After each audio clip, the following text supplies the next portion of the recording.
Hello बच्चों, कैसे हो आप सब लोग। आज हम पढ़ेंगे अपना बेस्ट टॉपिक क्लास का, जो हर कोई पर्सन जो यहाँ पर बैठा है ना, उस सब ने कभी न कभी अपनी लाइफ में फील किया होगा, वो है एलर्जी। बच्चों जैसे कि आपने बोर्ड में इसके बारे में थोड़ा सा पहले पढ़ रखा है, रिप्रोडक्शन इन फ्लावरिंग प्लांट, और हमारे इसके अंदर भी वो जूलॉजी के अंदर भी ये टॉपिक है। तो डिस्कस करते हैं किस तरह से एलर्जी होती है, क्यों होती है। तो मैं ये टॉपिक पढ़ाने से पहले मैं मेरी लाइफ का छोटा सा एक किस्सा आपको सुनाऊंगा, जिससे आपको समझ में आएगा कि एलर्जी क्या होती है। अभी रिसेंटली, मुझे पहले तो ऐसा होता नहीं था, लेकिन रिसेंट के दिनों में क्या हो रहा है बच्चों, जैसे मान लो सुबह उठता हूँ, तब सुबह जैसे ही उठता हूँ ना, जैसे मान लो कहीं पर जैसे ब्रश कर लिया, तो अपने क्या हाथों पर हल्का सा पानी आ गया, मान लो पानी आ गया यहाँ पर, तो ठंडा ठंडा फील होता है। उसके बाद में मेरे शरीर के अंदर, सीरियसली बोल रहा हूँ, आंखों में हल्का सा पानी आ जाता है, और साथ में हल्का सा काफ़ी ज़्यादा स्नीजिंग होती है। स्नीजिंग आप पूछो तो कई बार क्लास के अंदर भी हो रखी है, लेकिन यहाँ इतनी नहीं है, क्योंकि जनरली पानी से टच इतना होता नहीं है। लेकिन जैसे घर पर रहता हूँ ना, तो क्या होता है, एकदम से काफ़ी ज़्यादा पानी को टच करते ही, जैसे वो हाथ धोए, कभी मुंह धो लिया, तो एकदम से होता है। तो मेरे तो ये होता है। और यहाँ पर कौन कौन सा बच्चा है जिसके ऐसा कभी हो रखा है, रेज योर हैंड। पानी से नहीं, जैसे मान लो किसी भी चीज से अगर कोई हुआ हो, जैसे मान लो कोई भी, जैसे स्नीजिंग होने लगी, छींके आने लग गया आपको काफी ज्यादा, और साथ में आंखों में पानी आने लग गया, नोज, रनिंग नोज होने लग गया, और काफी दूसरी चीजें, स्वेलिंग आने लगी, दापट जैसे आपने सुना होगा ना, वो भी एक तरह से एलर्जिक रिएक्शन होती है। तो कृपया बताइए कौन कौन से है जिसको ये रियल में कभी ना कभी हो रखी है। 1 2 3 4 5 6 7 8 9, 2 वो है, तो 11 12 काफ़ी बच्चे हैं। तो बच्चों ये बहुत ही कॉमन डिजीज़ है। तो कहते हैं इस बीमारी में होता है क्या, किस तरह से होती है। तो बच्चों सुनो, बेसिक रीजंस क्या होते हैं जो दे रखे हैं, उसके बारे में डिस्कस कर लेते हैं अपन। तो कहते हैं असल में ये कई सारे रीजन से हो सकती है एलर्जिक, लेकिन हमारे जो कोर्स में है ना, आज हम उसके बारे में डिस्कस करेंगे जो एनसीईआरटी में है। क्योंकि अपने यहाँ जो क्वेश्चन आता है ना, जनरली एनसीईआरटी के अराउंड आता है, आसपास आता है, हमें एनसीईआरटी के अराउंड ही बातें करनी पड़ेगी। हम कोई ज़्यादा डीप में या फिर ऐसे कुछ है कि बहुत ज़्यादा कुछ ऐसा अपना काम का नहीं, अपना वही काम का जो अपने कोर्स में है, तो इसके बारे में डिस्कशन करते हैं। देखो, ऐसे कहते हैं कि जनरल एलर्जी होती है पोलन ग्रेन्स की वजह से। ये जनरली क्वेश्चन आते हैं कि एलर्जिक रिएक्शन जनरली होती है पोलन ग्रेन्स की वजह से। ठीक है, pollen grains one of the reason, एक रीजन है एलर्जी का सबसे ज़्यादा, वो क्या है, पोलन ग्रेन। आपने देखा होगा एक मौसम आता है, शायद मुझे नहीं पता कौन सा मौसम है, बोटनी के हिसाब से होगा, जिसमें फूल खिलते हैं और पोलन ग्रेन्स काफ़ी ज़्यादा ऐसे हवा के अंदर आ जाते हैं। आपने पढ़ा होगा उसके बारे में, आपने सुना होगा कि ऐसे वैसे एलर्जी कई रीजन से होती है। तो पोलन ग्रेन्स जैसे उड़ते हैं, जब उसका फ्लावरिंग का टाइम आता है ना बच्चों, तो उस टाइम पर क्या होता है, महिमा, तो यहाँ पर फ्लावरिंग में पोलन ग्रेन्स उड़ते रहते हैं, तो वहाँ पर क्या हो जाएंगे कि अपनी नाक में चल जाते हैं। तो जिसकी वजह से क्या होता है, अपने नोज़ में क्या होता है, कुछ पॉइंट्स होते हैं, कुछ रिसेप्टर्स होते हैं, उन रिसेप्टर की वजह से कुछ रिएक्शन होती है, और रिएक्शन में कौन सी एंटीबॉडीज काम आती है, IgE। ई से एलर्जी आपको याद रखना पड़ेगा। अपनी बॉडी में जो एंटीबॉडीज होती है वो कई टाइप की होती है बच्चों, जैसे आपने पढ़ा होगा IgA, IgD। मैं एक सीक्वेंस के हिसाब से बोल रहा हूँ, एक हो जाएगा IgE, उसके बाद में IgG, और एक होता है IgM। तो हमारे यहाँ पर जो एलर्जिक रिएक्शन होती है वो होती है जनरली किसकी वजह से, IgE की वजह से रिएक्शन होती है सारी की सारी। तो बात कर लेते हैं यहाँ पर कि इनमें से IgE इंपॉर्टेंट है, कहते हैं। तो रीजन कौन कौन से हो गए एलर्जी का, सबसे पहला रीजन जैसे मैंने बताया था अभी आपको, पोलेंस। अब कहते हैं दूसरा रीजन और क्या क्या हो सकता है। तो बच्चों सुना होगा आपने कि जैसे माइट्स वगैरह आपने सुना होगा, माइट्स जो जनरली आप माइट्स को क्या कहते हो हिंदी में, माइट्स होते हैं ना, वो जो पेड़ों को खाते रहते हैं, पेड़ों को, दीमक, माइट्स दीमक को बोलते हैं क्या, ठीक है। माइट्स वगैरह जो होते हैं ना बच्चों, कई बार उनसे भी कई लोगों को एलर्जी होती है हवा के अंदर। जैसे मुझे हो जाती है कई बार, डस्ट होते हैं ना, डस्ट होती है, तो उसकी वजह से भी मेरे हो जाती है। लेकिन तो मैं अभी बता रहा हूँ एनसीईआरटी के हिसाब से माइट्स होते हैं, उनकी वजह से भी एलर्जी हो जाती है। तीसरा क्या कारण है, तो कहते हैं 2 कारण तो मैंने बता दिए कौन से, माइट्स हो गया, दूसरा कौन सा हो गया, पोलन ग्रेन्स, ये अपने एनसीईआरटी के हिसाब से। अगला कौन सा हो गया, तो अगला थर्ड वाला जो है ना, वो है जैसे मान लो ये जैसे एनिमल डेंडर। बच्चों यहाँ पर कई बच्चे बैठे हैं, अगर मैं आपसे डिस्कशन कराऊं कि किस किस घर में किस किस बच्चे यहाँ पर बच्चों के घर में पपीज पाल रखे, डॉग्स वगैरह या फिर कैट वगैरह, रेज योर हैंड। तो आप देखो कि बच्चों सबके डॉग्स आई थिंक, किसी के कैट वगैरह है, कैट या फिर कोई दूसरा एनिमल, रेज योर हैंड, खरगोश, रैबिट। तो आई थिंक आपके कोई दूसरा है, जैसे आपके खरगोश, रैबिट, हाँ, और आपके से सर आ रहे हो क्या, किसी ने यहाँ से हाथ खड़ा किया था, हाँ क्या कहता, तो रैबिट, ठीक है। तो बच्चों रैबिट हो गया, जैसे बात कर लेते हैं डॉग्स हो गए, तो कैट्स होते हैं। मुझे याद आ रहा है मैंने कैट्स के बारे में काफ़ी ज़्यादा पढ़ा। बच्चों कहते हैं कैट्स वगैरह जो होते हैं ना बच्चों, उनके अंदर क्या होता है, जो बाल होते हैं, रूसी होती है उनकी बाल वगैरह, जो अपने खरगोश होते हैं उनके बाल होते हैं, या फिर डॉग्स के जो बाल होते हैं, वो अपन क्या करते हैं उनको सहलाते वगैरह ना, तो उनकी स्किन के अंदर जो हेयर होते हैं, एनिमल डेंडर बोलते हैं, रूसी बोलते हैं उनको, उनकी वजह से भी हमें क्या होती है, एलर्जिक कंडीशन हो जाती है और रेडनेस हो जाती है यहाँ पर से। अब कहते हैं ये सारे रीज़न इन 3-4 की वजह से होते हैं, और भी कई सारे हैं। जैसे मुझे ठंडे पानी से होता है, तो ये भी है, लेकिन अपने एनसीईआरटी में नहीं है। जैसे बात करें किसी को हवा से होती है, इवन एक डस्ट, मैं भूल गया, डस्ट की वजह से भी एलर्जी हो जाती है कई बार। जैसे अस्थमा एक तरह की एलर्जी है बच्चों, एक तरह से एलर्जी मान लो आप। तो अस्थमा जो होता है किसकी वजह से होता है, एलर्जी की वजह से होता है। तो कहते हैं कि ये होता है जनरल डस्ट की वजह से। तो ये कुछ रीज़न है एलर्जी के। बच्चों एक और बात जो मैं बताना चाहूँगा, जो आपको जानना जरूरी होता है, मैं बात करूँगा यहाँ पर प्रभात जी के बारे में। मैंने उनकी एक बात उन्होंने मुझे खुद ने बताई थी और मुझे अच्छी लगी थी काफ़ी ज़्यादा, तो मैं उसी पर डिस्कशन करना चाहूँगा। मैं से बात करता कि सर उनका बच्चा जो है ना वो 3 साल का हो गया। मैंने कहा सर बच्चा बड़ा हो गया, अब स्कूल वगैरह कुछ भेजते हो गया, तो कहते हैं मैं कुछ भी हो जाए अपने बच्चे को 4 साल से पहले स्कूल नहीं भेजूँगा।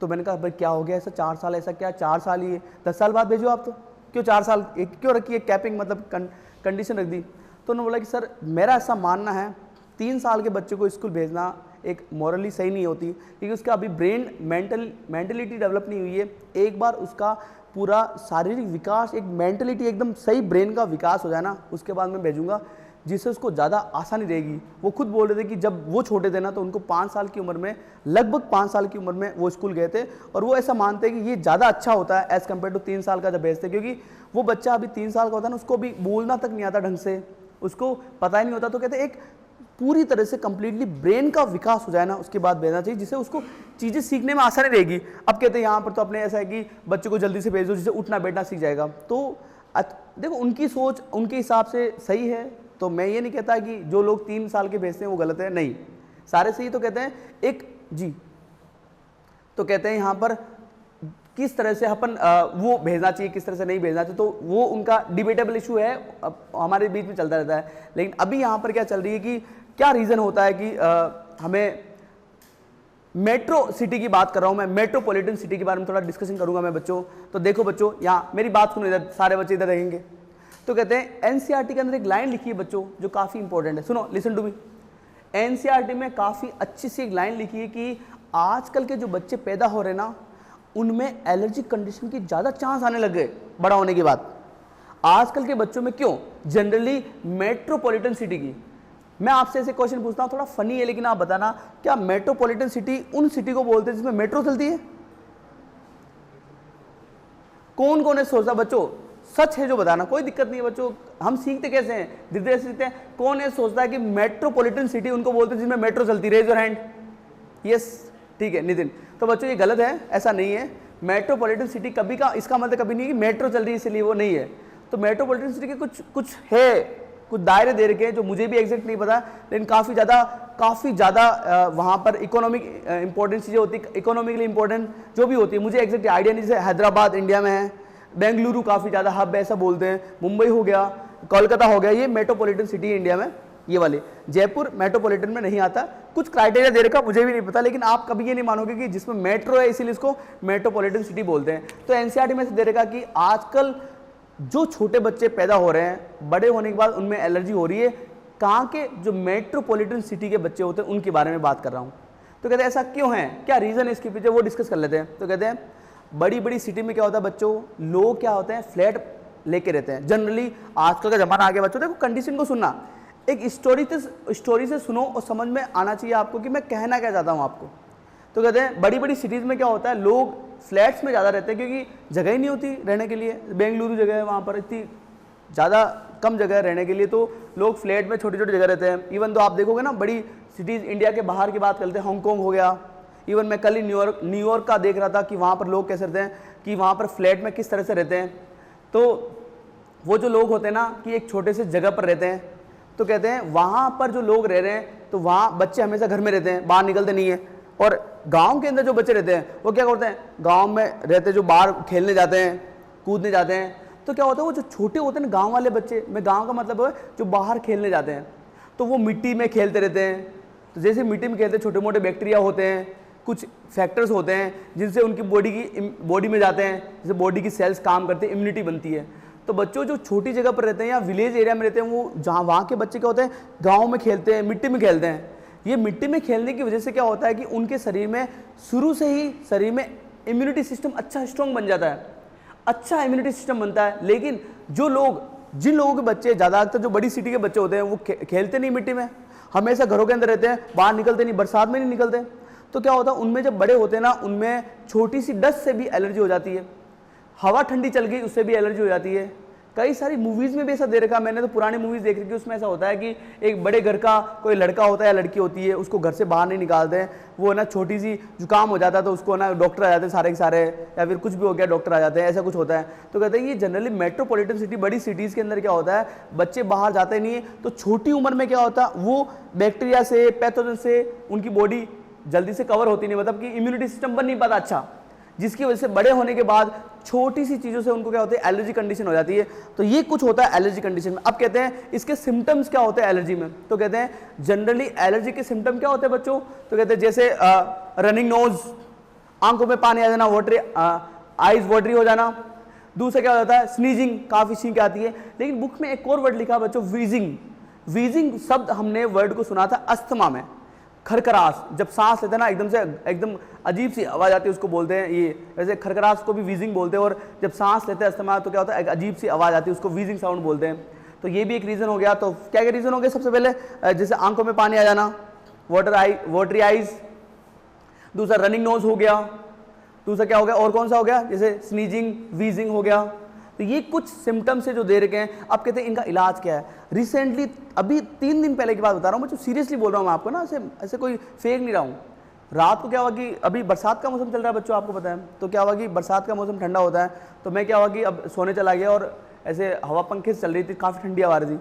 तो मेरे लिटरली ठंडी हवा से मैं हाथ धो करके, मुँह धो करके आया था, हल्का सा ठंडा रह गया पानी की वजह से। तो एकदम से क्या हुआ, छींक आने लगी और नाक और आंख के इस तरह से हो गए, नींद नहीं आ रही, खांसी आ रही है बहुत ज़्यादा, कफिंग भी होती कई बार।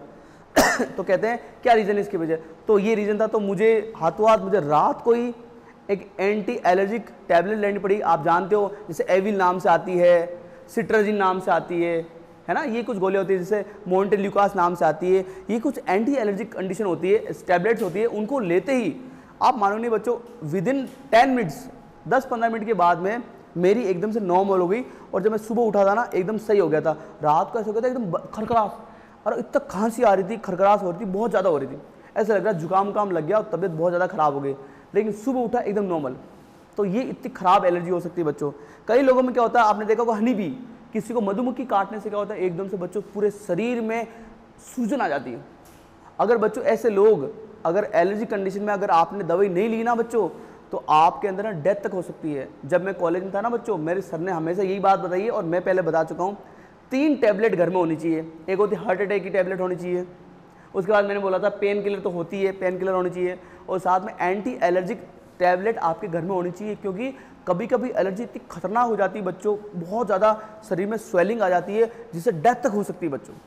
तो इसीलिए हमेशा ये टैबलेट होनी चाहिए। तो कहते हैं इलाज क्या होता है, तो मैंने बोला सिट्राजिन। इनमें होते क्या है, जैसे बच्चों एंटी हिस्टामिनिक कंटेंट होता है, एंटी हिस्टामिन टैबलेट होती है, इसमें एंटी हिस्टामिन होता है। हिस्टामिन क्या होता है, जैसे ही मैं क्या कह रहा हूँ समझो बात, जैसे ही कोई ठंडी से, पोलन ग्रेन से एलर्जी हुई, अपने शरीर में एक सेल होती है जो कि जैसे मास्ट सेल एक सेल होती है अपनी बॉडी में। जैसे ही किसी जगह पर कोई एलर्जी हुई है, मतलब बॉडी में बाहर से कुछ गया है, पोलन ग्रेन हो गया, माइट्स हो गए, नाक में चले गए, जाते ही अपने शरीर में जो मास्ट सेल्स होती है, कनेक्टिव टिश्यू में होती है मास्ट सेल्स, ये सेल्स 3 केमिकल बनाती है, लेकिन एलर्जी में 2 जिम्मेदार हैं। एक होता है हिस्टामिन, एक केमिकल है, दूसरा सीरोटोनिन और हिस्टामिन 2 केमिकल होते हैं, इनकी वजह से एलर्जी कंडीशन होती है। और एक एंटीबॉडीज होती है IgE, वो भी एलर्जी कंडीशन कराती है।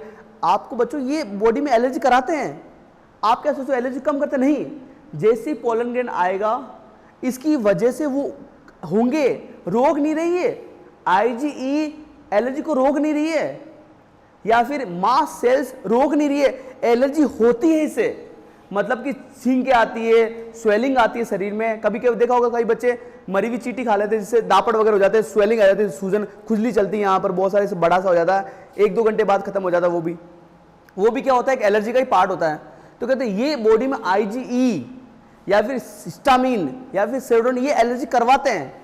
अब एलर्जी क्यों कराते हैं, क्योंकि ये जैसी डस्ट अपनी बॉडी में जाती है ये नुकसान कर सकती है। समझो बात को, जैसी डस्ट बॉडी में जाती है, पॉलन ग्रैंड बॉडी में जाते हैं, इनसे बॉडी को लगता है खतरा है, तो बॉडी क्या करती है, इनके खिलाफ काम करती है इनको रोकने के लिए। लेकिन वो रिएक्शन इतनी खतरनाक हो जाती है, कई बार डेथ तक हो जाती है। हमें क्या होता है कि जैसे ही, मैं वापस बोल रहा हूं बच्चों, आप ध्यान से नहीं समझना चाहते, बॉडी में पोलन ग्रैंड जैसे ही गए तो बॉडी को लगता है ये नुकसान पहुंचा सकते हैं पोलन ग्रैंड, तो बॉडी उसके खिलाफ एक रिएक्शन करती है, एक्शन करती है, एक्शन, जैसे हिस्टामिन, सेरोटोनिन, IgE, जिससे अपनी बॉडी में कुछ चेंज आता है, उसको बोलते हैं एलर्जी। वो चेंज कभी कभी इतना खतरनाक हो जाता है कि कई बार अपनी डेथ तक हो सकती है। तो उस चेंज को हमें कई बार कम करना पड़ता है। एंटी हिस्टामिनिक टैबलेट आती है, सिट्राजिन वगैरह, हम वो लेते हैं जिससे वो बॉडी की जो रिएक्शन है ना पोलन ग्रैंड के खिलाफ वो कम हो जाए। तो इसको इस तरह से हम कम करते हैं। तो कहते हैं एक तो हो गया एंटी हिस्टामिन ड्रग, दूसरा हो गया कौन सा, स्टेरॉइड्स। बच्चों कुछ स्टेरॉइड्स होते हैं वो भी काम आते हैं यहाँ पर क्या, एलर्जी कंडीशन को कम करने के लिए। और तीसरा हो गया एड्रेनलिन। एड्रेनलिन हार्मोन, एड्रेनलिन नाम से कोई इंजेक्शन आते हैं, हार्मोन आपने पढ़ा होगा, इसके भी इंजेक्शन आते हैं, वो भी दिए जाते हैं। तो स्टेरॉइड हो गया, स्टेरॉइड्स, एंटी हिस्टामिन, और तीसरा क्या हो गया, एड्रेनलिन। इनके इंजेक्शन आते हैं जो देते हैं जिससे सही हो जाता है। तो ये हमारा आज का टॉपिक है, तो इसके बारे में लिखते हैं बच्चों, है ना। तो चलो स्टार्ट करते हैं लिखना। तो एलर्जिक रिएक्शन क्या होती है बात करते हैं। देखो तो पहले देखते हैं किसकी वजह से होती है, due to the allergic reaction अगर ड्यू टू, किसकी वजह से होती है, ड्यू टू, लिखो, ये होती है कहां से, पोलन ग्रैंड्स की वजह से, पोलन ग्रैंड्स, पोलन्स की वजह से होती है बच्चों। दूसरा आप देखोगे यहां पर और किसकी वजह से हो सकती है, माइट्स, माइट्स, इसकी वजह से एलर्जिक रिएक्शन हो सकती है बच्चों। थर्ड किसकी वजह से हो सकती है, बताओ बच्चों, थर्ड वाला कौन सा हो जाएगा, पहला हो गया एनिमल डेंडर, रूसी जो होती है एनिमल्स के ना, एनिमल डेंडर, मतलब रूसी बोलते हैं ना, रूसी जो बाल वगैरह तो उनको बोलते हैं ना, एनिमल डेंडर का मतलब यहां पर हो गया। और भी कई सारे रीजन है बच्चों, लेकिन अपने वही बात करेंगे जो हमारे कोर्स में, हम वो बात नहीं करेंगे जो बहुत सारी और भी चीजें, जैसे अभी मैंने बोला था वैसे डस्ट लिख देता हूं मैं, डस्ट भी होती है, डस्ट जैसे मुझे पानी से होती है, ठंडे पानी से होती है, हवा से होती है कई लोगों को। तो ये कुछ रीजंस हो गए ड्यू टू ये एलर्जिक रिएक्शन किस वजह से होती है। नेक्स्ट सिम्टम्स क्या होते हैं, सिम्टम्स,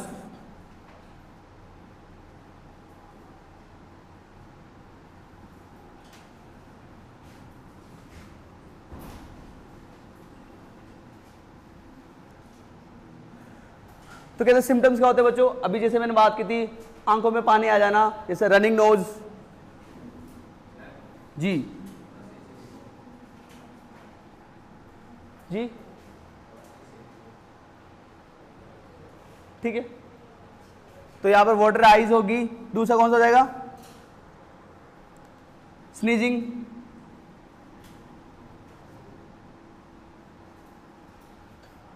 तीसरा कौन सा हो गया बच्चों, और वीजिंग, है ना बच्चों, ये हो गया। Next watery eyes, sneezing, wheezing, और क्या जाएगा, कफ भी आता है कई बार, और रनिंग नोज, नोज, ये भी कुछ क्या हो गए, सिम्टम्स हो गए बच्चों। क्या आपको मेरी बात समझ में आ रही है बच्चों।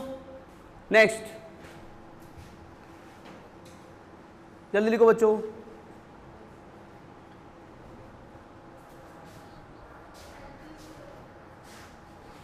जी कोई कुछ बोल रहा है,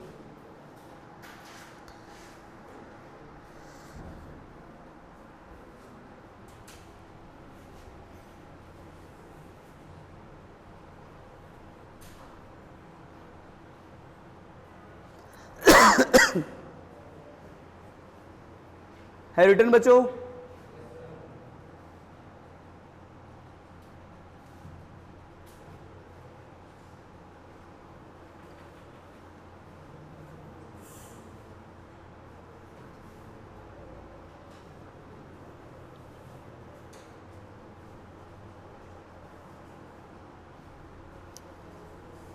बच्चों हम इनको हम है ना ड्यू टू, इनको हम ये भी बोल सकते हैं एलर्जेंट्स भी बोल सकते हैं ना, एलर्जेंट्स, जिनकी वजह से एलर्जी होती है उनको बोलते हैं allergens, those substances, those things which cause the allergy called the एलर्जेंट्स।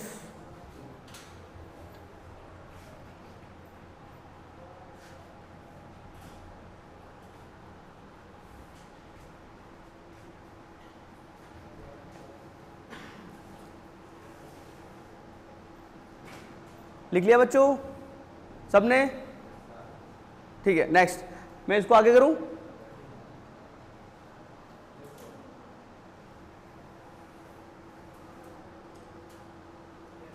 ठीक है बच्चों, अब कहते हैं कि जो एलर्जी हुई है, अब कहते हैं इसमें क्या होता है, किस तरह से काम करती है बॉडी, वो पढ़ लेते हैं बच्चों एक बार, देखो ध्यान से। तो कहते हैं बच्चों यहां पर क्या हो रहा है कि जैसे ही अपनी बॉडी में आते हैं, जैसे ही एलर्जेंट्स होते हैं अपनी बॉडी में आते हैं, बॉडी में आते बॉडी एक एक्शन करती है, उसके खिलाफ काम करती है। तो बुक में एक वर्ड लिखा है एक्सजरेट, एक्सजरेट नाम से एक वर्ड लिखा, मतलब एक तरह से मान लो खतरनाक हो गया, एक बहुत इफेक्टिव ऐसे हो गया। तो exaggerate effect of the body against the allergens, allergens के खिलाफ जो बॉडी का एक्शन होता है ना, उस एक्शन को बोलते हैं एलर्जी। तो एलर्जी असल में एलर्जी डेफिनेशन क्या हो जाएगी? तो डेफिनेशन लिखते हैं, अभी देखो ध्यान से लिखते जाओ आप।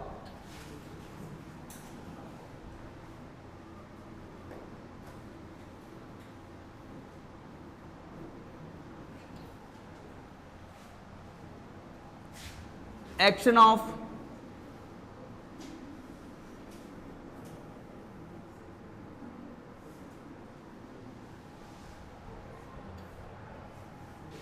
Against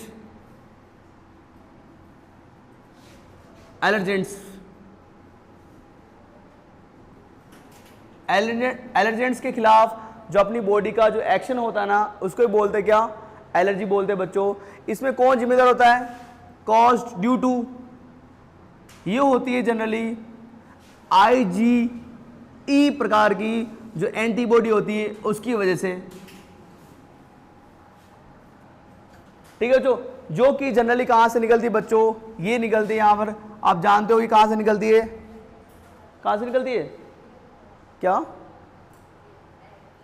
एक्सजरेटेड, EXARGGERATD। तो ये एंटीबॉडी जनरली आप पता बच्चों आपको कहां से निकलती है? बी लिम्फोसाइट से निकलती है ना। ये हो गया। नेक्स्ट कौन सा हो गया बच्चों? अगर बात करें तो यहां पर हो जाएगा एक और, जिसको बोलते हैं बास्ट सेल।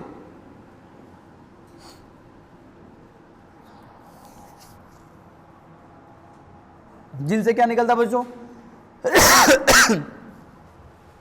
जैसे मास्ट सेल से निकलती दो चीजें, एक हो हिस्टामिन,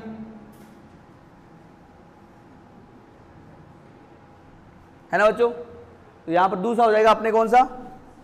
सीरोटोनिन।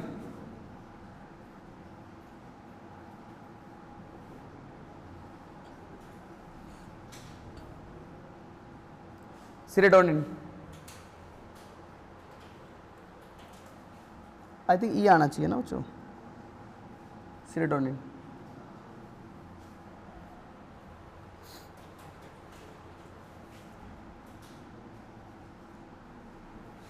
ये कुछ रीजन है जिनकी वजह से एलर्जिक रिएक्शन होती है अपनी बॉडी के अंदर, है ना बच्चों। समझ में आ रहा है आपको मेरी बात जो मैं बोल रहा हूं? तो ये कुछ रीजन है एलर्जी के पीछे। Next,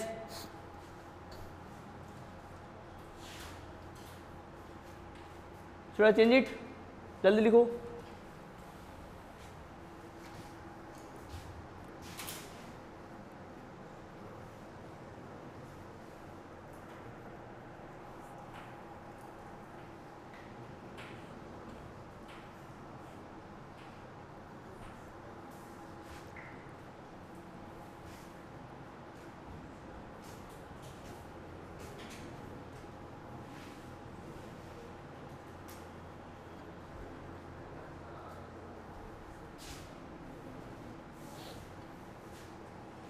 Should I change it?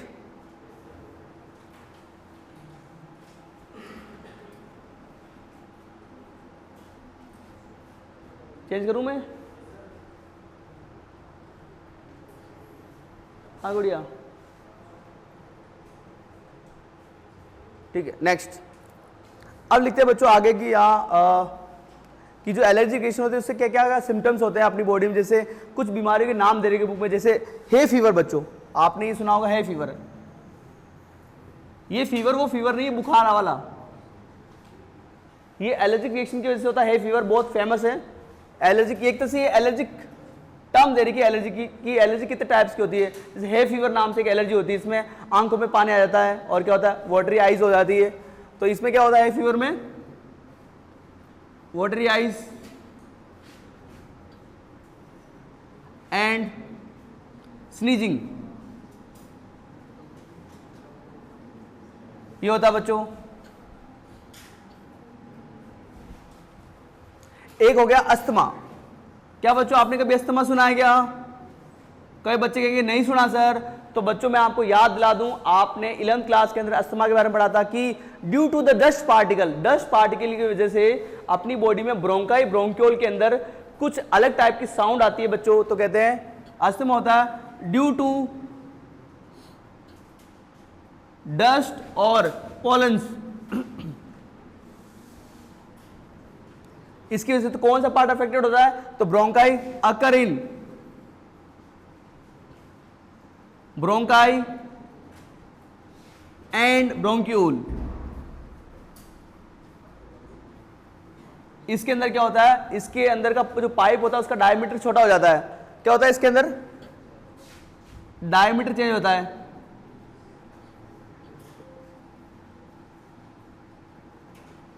जिससे क्या होता है सांस लेने में डिफिकल्टी होती है, डिफिकल्ट इन ब्रीदिंग स्पेशली किस पार्ट में बच्चों? तो ब्रीदिंग मेनली क्या होता है एक्सपायरेशन में। एक्सपायरेशन के अंदर जनरली ये होता है किसमें? अस्थमा के अंदर, है ना बच्चों। नेक्स्ट बात कर लेते हैं और कौन सी हो जाएगी? एक होती है एक्जिमा।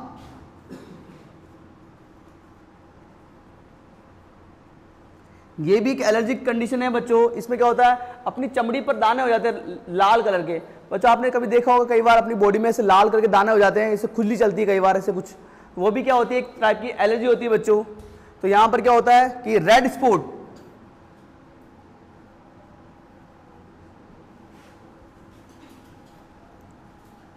एट स्किन के ऊपर क्या होते हैं रेड स्पॉट हो जाते हैं बच्चों। तो यहां पर ये भी क्या होती है एक प्रकार की एलर्जिक कंडीशन होती है। अब कहते हैं इसका इलाज क्या होगा वो भी अपन देख लेंगे, जैसे मैंने बताया था अभी आपको।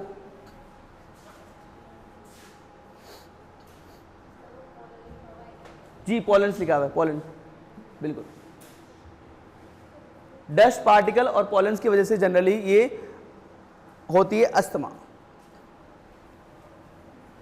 अस्थमा भी एक टाइप की एलर्जी कंडीशन होती है बच्चों, पढ़ रखा आपने।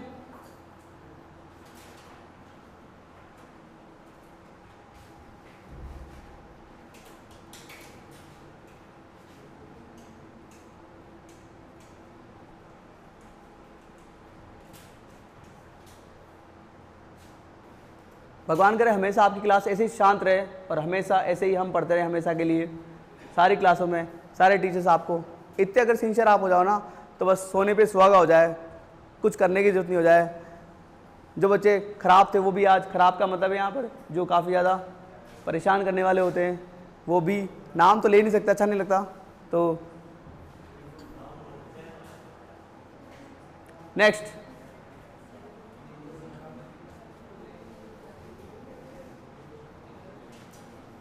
बच्चों क्या मैं चेंज करूं? जल्दी करो बच्चों।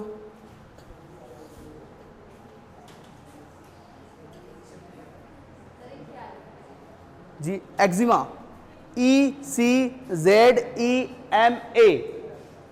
एक्जिमा। इसके अंदर रेड स्पॉट हो जाते हैं स्किन के ऊपर, यह भी एक एलर्जी कंडीशन होती है। नेक्स्ट बच्चों, should I raise it? Okay बच्चों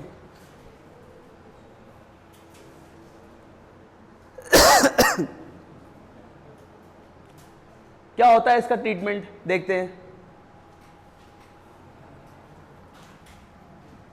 जैसे कि मैंने आपको बताया था ट्रीटमेंट क्या होगा, लेट्स स्टार्ट नाउ।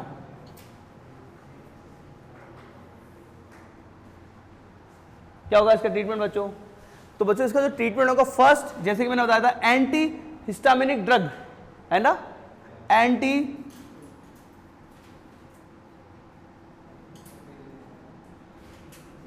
ड्रग। यहां पर बच्चों ड्रग का मतलब वो नहीं है चरस गांजा, यहां पर हम मेडिकल टर्म में कोई भी जो मेडिसिन होती है उन सबको हम ड्रग ही बोलते हैं। यहां पर ड्रग चरस गांजा वो मत बोलना बच्चों, यहां पर हर किसी मेडिसिन को हम, ये कंटेंट को हम ड्रग्स ही बोलते हैं बच्चों। तो ये ड्रग होती है टैबलेट के रूप में। दूसरी होती है बच्चों कौन सा, एड्रेनलिन का इंजेक्शन आता है बच्चों,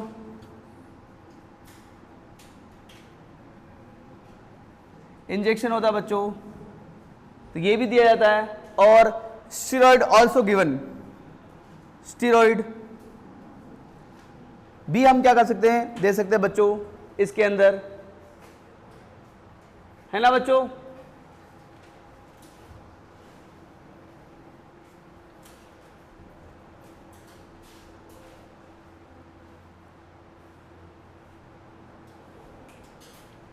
जिससे एलर्जिक रिएक्शन अपने आप कम हो जाती है और हमारी बॉडी में कुछ चेंज नहीं होता।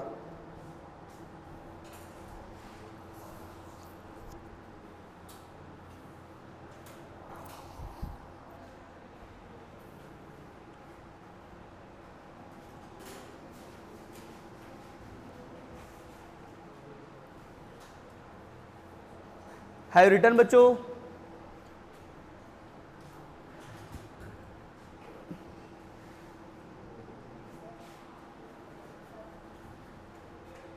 जी बोलिए,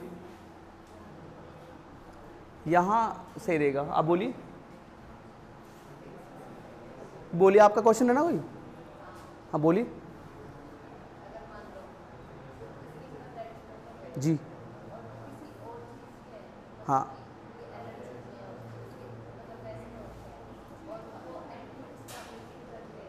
जी बच्चों, जैसे अभी हर्षिता पूछ रही है कि अगर मान लो किसी अननोन रीजन की वजह से रेड स्पॉट हो जाए, तो बच्चों वो अननोन रीजन एलर्जी है, और किसी वजह से रेड स्पॉट नहीं हो सकते, वो एलर्जी है बच्चों। तो आप अननोन रीजन जो बोल रहे हो उसको एलर्जी बोलते हैं बच्चों, रेड स्पॉट। क्या आपको मेरी बात समझ में आई? नेक्स्ट पढ़ते हैं बच्चों। अगला है बच्चों की ये मोर कॉमन हो रही है आजकल, वो बच्चे जो कि ज्यादातर बड़ी सिटी में रहते हैं, मेट्रोपॉलिटन सिटी के अंदर, जिसमें मेट्रो नहीं चलती, मेट्रो चले नहीं चले इस पर डिपेंड नहीं करती, ये काम आती है मेट्रो, मतलब बड़ी सिटी जिसमें कई सारी इकोनॉमिकली इंपॉर्टेंट चीजें होती है, काफी ज्यादा, काफी अच्छी होती है। अब मुझे इसका क्राइटेरिया नहीं पता तो मैं इसके लिए माफी चाहूंगा आपको, लेकिन ये बड़ी सिटी को बोलते हैं, ठीक है जो मोर कॉमन इन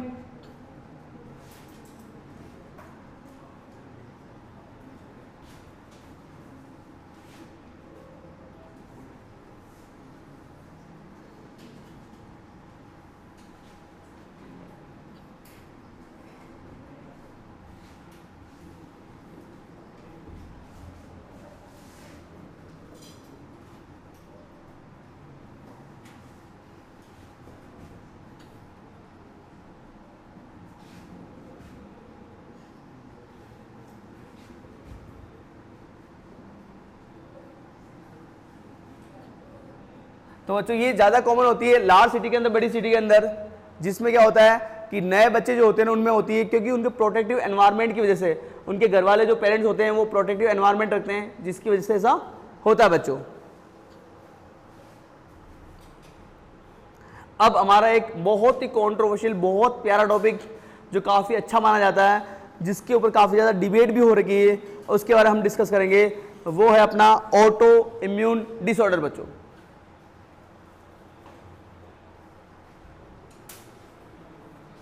अपने एग्जाम में इस चैप्टर के वैक्सीनेशन तक आपका एग्जाम में आएगा बच्चों, वैक्सीनेशन तक का एग्जाम में आएगा।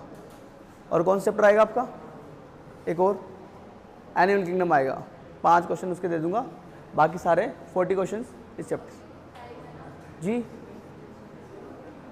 बच्चों जैसे कि मैंने पेपर को पहले ही बना लिया था काफ़ी पहले, तो मुझे लगा कि शायद 31 को एग्ज़ाम, मुझे कुछ आइडिया नहीं था, एग्जैक्ट भूल गया था मैं। तो मैंने अब तक पेपर बनाया ना, उसमें यहाँ तक दिया हुआ है। अगले ये लगभग हाफ हो गया, फर्स्ट हाफ। सेकंड हाफ जो हुआ उसमें अगला वाला दे देंगे, पर तब तक वो चीज़ कंप्लीट भी हो जाएगा सेकंड हाफ। क्योंकि सेकंड हाफ ही काफ़ी बड़ा है, ठीक है बच्चों। अपने अगले एग्जाम तक कंप्लीट हो जाएगा तो सही रहेगा, अपनी मेंटलिटी एकदम सही हो जाएगी, ठीक है बच्चों। Next, should I change it? तो अगला अपना टॉपिक हो जाएगा बच्चों कौन सा, देखते हैं बच्चों कौन सा टॉपिक है अपना। तो अपना अगला टॉपिक है ऑटो इम्यून डिसऑर्डर। जी, डीपीपी, मैं डीपीपी के लिए कब का ही बोल चुका हूं, कब का, ह्यूमन हेल्थ की डीपीपी ना। तो मेरी तरफ से मैंने आज से 5 दिन पहले, 6 दिन पहले जब ये चैप्टर स्टार्ट हुआ था उसी टाइम बोल देता, मेरी तरफ से ये काम हो चुका है। अब आगे से लेटा है उसका मैं कुछ नहीं कर सकता बच्चों। आपने जब पहली बार मुझे बोला था तभी मैंने ये बोल दिया था डीपीपी का उन सर को। मैं फॉल्ट में नहीं हूँ बच्चों, आप जाके वहाँ बात करो कि डीपीपी क्यों नहीं, आपको सोल्यूशन मिलेगा उसका। मेरी तरफ से मैं 5-6 दिन पहले ही बोल चुका हूँ। नेक्स्ट, अगला अपना auto immune disorder.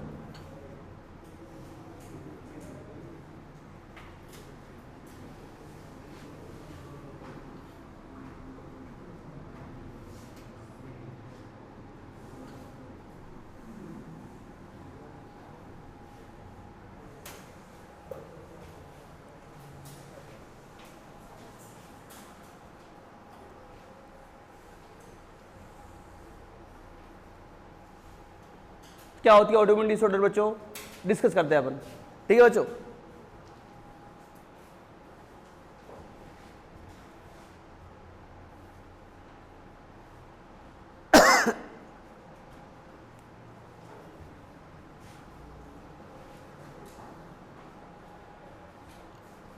Listen to me बच्चों, बात को ध्यान से सुनो, देखते बच्चों। बच्चों एक बार इधर देख लो, बाद में लिख लेना बाद में। बच्चों ऑटो इम्यून डिसऑर्डर का मतलब क्या है? ऐसे कहते हैं, बात को सुनना, इस लैंग्वेज को समझ लेना, नहीं तो गलती हो जाएगी, फिर आपका क्वेश्चन गलत हो जाएगा बच्चों। सुनो गणेश, इधर देखो, शिविन, नितिन, आरव, भावेश, इधर देखो। नेक्स्ट बात करते हैं, क्या कहना चाहता हूं मैं, ऑटो इम्यून डिसऑर्डर क्या होता है। ये जिनके नाम ले रहा हूं ना मैं, ये नाम रिकॉर्ड हो रहे हैं, पता आपको, रिकॉर्ड हो रहा है आपके नाम, जिससे पता तो चलेगा कि आप क्या करते हो क्लास में।